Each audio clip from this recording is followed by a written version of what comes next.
मुंबई के एक म्यूजियम में दुनिया की सबसे खूबसूरत पेंटिंग डिस्प्ले के लिए आई थी। बहुत लोग उस पेंटिंग को देखने के लिए म्यूजियम पहुंच जाते हैं। इतनी प्यारी पेंटिंग आज तक लोगों ने नहीं देखा था। लेकिन अगले दिन सुबह जब म्यूजियम खुलता है तो पेंटिंग गायब रहती है।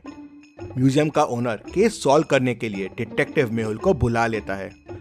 ओनर उसे बताता है कि कल नाइट ड्यूटी पे 3 सिक्योरिटी गार्ड थे, उसी में से किसी ने इसे चुराया होगा। मेहुल तीनों के घर जाता है पूछताछ करने के लिए। गार्ड 1: सर, मैं तो बाहर की तरफ ड्यूटी कर रहा था, तो मुझे चोरी के बारे में कुछ नहीं पता है। एक बार बस अंदर गया था गार्ड 2 से हाय हेलो करने।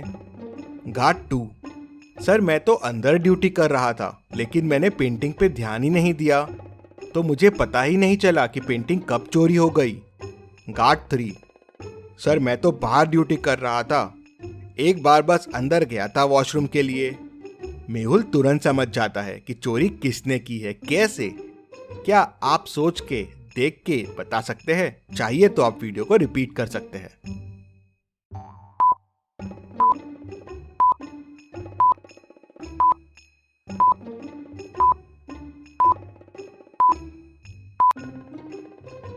चलिए इसका आंसर देखते हैं। चोरी गार्ड 3 ने किया है। तीनों गार्ड ने उस फ्रेम के साथ फोटो निकाली थी। गार्ड 1 और गार्ड 2 की फोटो म्यूजियम की है, लेकिन गार्ड 3 की फोटो उसके घर की है। मतलब उसने चोरी करके फोटो को घर पे लाया है। मेहुल उसे पकड़ लेता है। मेहुल की समझदारी के लिए जल्दी से वीडियो को लाइक कर दीजिए। चलिए अगली पहेली देखते हैं।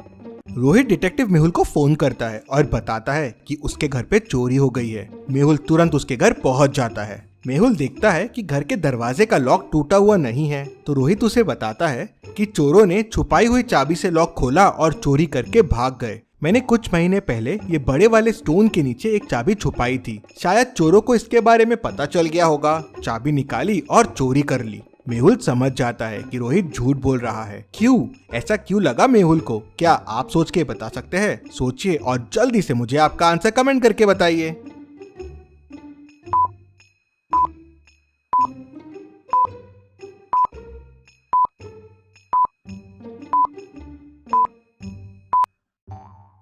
चलिए इसका आंसर देखते हैं। अगर इतने बड़े स्टोन को कोई गार्डन में रखेगा तो उसके नीचे घास नहीं होगी, लेकिन इस स्टोन के नीचे वैसी ही घास है जो बाकी पूरे गार्डन में है। मतलब ये स्टोन अभी अभी यहाँ रखा हुआ है। मेहुल समझ जाता है कि एक झूठी चोरी है और रोहित झूठ बोल रहा है। चलिए अगली पहेली देखते हैं।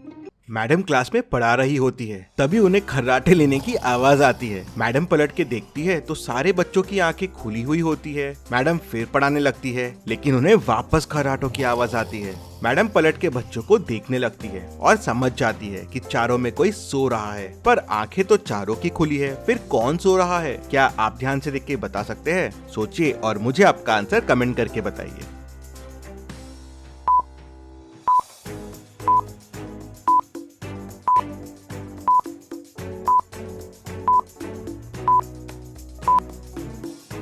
चलिए इसका आंसर देखते हैं। ये बच्चा सो रहा है। बाकियों की आंखें देखिए ब्लिंक हो रही है, लेकिन इसकी आंखें बिल्कुल भी ब्लिंक नहीं हो रही है, क्योंकि इसने चश्मे के ऊपर आई का स्पीकर लगाया हुआ है। मैडम चश्मा उतार के देखती है तो लड़का सो रहा होता है। चलिए अगली पहेली देखते हैं। रोहन रास्ते से जा रहा था, तभी कोई अचानक उसके पीछे से आया, उसे जोरों से धक्का दिया और भाग गया।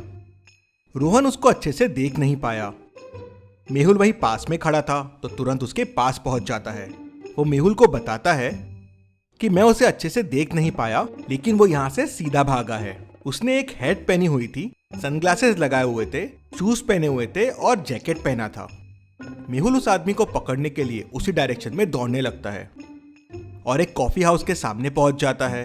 वहां उसे एक जैकेट, एक सनग्लास और एक हैट बाहर पड़ी हुई मिलती है। तो मेहुल को लगता है हो सकता है ये आदमी जरूर इस कैफे में घुसा है। मेहुल कैफे के अंदर जाता है तो उसे वहां 5 लोग दिखते हैं। क्या आप इन 5 को देख के बता सकते हैं वो आदमी कौन है? सोचिए और मुझे आपका आंसर कमेंट करके बताइए।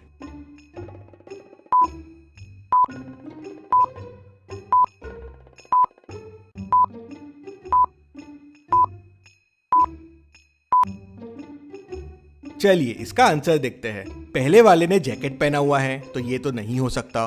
दूसरे वाले ने सनग्लासेस पहने हुए हैं, तो ये भी नहीं हो सकता। तीसरे वाले ने हैट पहनी हुई है, तो ये भी नहीं हो सकता, क्योंकि ये तीनों चीजें तो उस आदमी ने बाहर फेंक दिया था। पांचवे आदमी ने स्लीपर्स पहनी हुई हैं, तो ये भी नहीं है, क्योंकि उस आदमी ने शू पहने हुए थे। मतलब ये फोर्थ वाला ही वो आदमी है। मेहुल उसे पकड़ लेता है। चलिए अगली पहेली देखते हैं। रोहन को आज काफी काम था, तो वो ऑफिस में बहुत थक जाता है, तो सोचता है आज जल्दी घर चले जाता हूँ।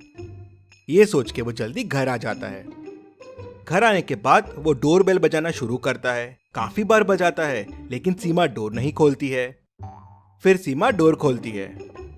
रोहन, अरे इतना टाइम क्यों लगा दिया डोर खोलने में? सीमा कहती है, अरे मैं किचन में थोड़ा बिजी थी, डिनर रेडी कर रही थी, अब रेडी हो गया है। रोहन अंदर आता है और सीमा से कहता है, अरे सीमा जल्दी खाना लगा दो, आज मैं बहुत थक गया हूँ। ये कह के वो सीधा वॉशरूम में चला जाता है। वॉशरूम में उसे कुछ डाउट होता है। वो बाहर आता है और सीमा को कहता है कि मैं तुम्हें डाइवोर्स दे रहा हूँ। ऐसा क्या देखा रोहन ने बाथरूम में? ध्यान से सोचिए और मुझे आपका आंसर कमेंट करके बताइए।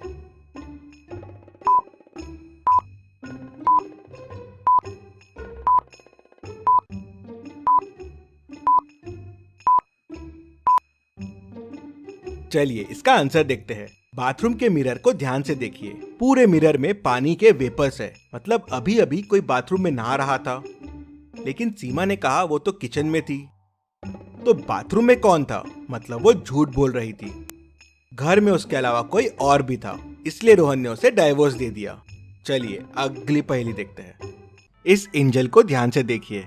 अब इन 4 शैडोज को ध्यान से देखिए और मुझे बताइए इस एंजल की असली शैडो कौन सी है, ए, बी, सी या डी? सोचिए और मुझे आपका आंसर कमेंट करके बताइए।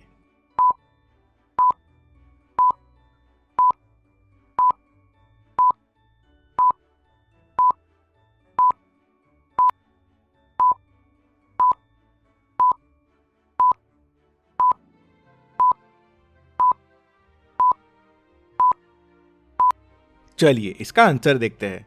ए के ऊपर रिंग नहीं है, बी के हाथ में बो नहीं है, डी को फेदर नहीं है, तो असली शैडो है सी। चलिए अब इस परी को ध्यान से देखिए और मुझे बताइए इसकी असली शैडो कौन सी है, ए, बी, सी या डी? सोचिए और मुझे आपका आंसर कमेंट करके बताइए।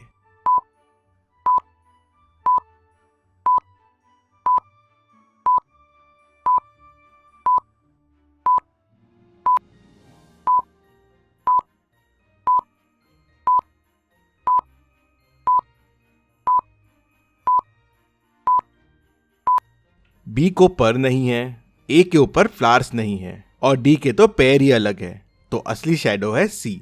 चलिए अगली पहेली देखते हैं।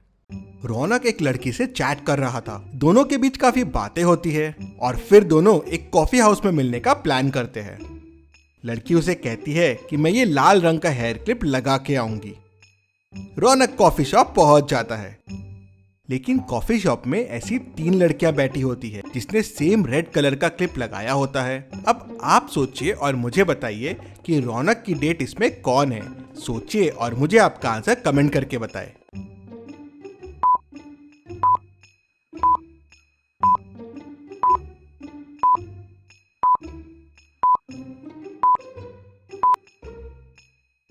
चलिए इसका आंसर देखते हैं। टेबल 3 पे 2 कॉफी रखी हुई है, मतलब लड़की ऑलरेडी किसी के साथ आई है। टेबल 2 की लड़की डेट के लिए नहीं आई है, वो ऑलरेडी आधी कॉफी पी चुकी है और बुक पढ़ रही है। उसे कैफे में कोई और चीज में इंटरेस्ट नहीं है। टेबल 1 ये लड़की रौनक की डेट है। रौनक उसके पास जाता है और दोनों एक दूसरे को पहचान लेते हैं। चलिए अगली पहेली देखते हैं। इन चारों लड़कों को ध्यान से देखिए और मुझे बताइए चारों में कौन बड़ा मूर्ख है? सोचिए और मुझे आपका आंसर कमेंट करके बताइए।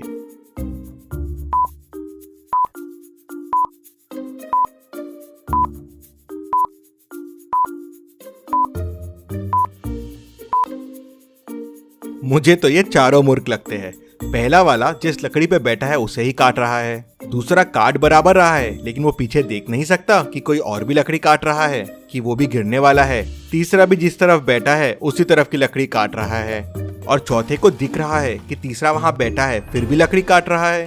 मुझे तो चारों मूर्ख लगते हैं और डी वाला सबसे बड़ा मूर्ख लगता है। आपको क्या लगता है मुझे कमेंट में बताइए और ऐसी और पहेलियों के लिए चैनल को सब्सक्राइब करके बेल आइकन प्रेस कर दीजिए। Thank you.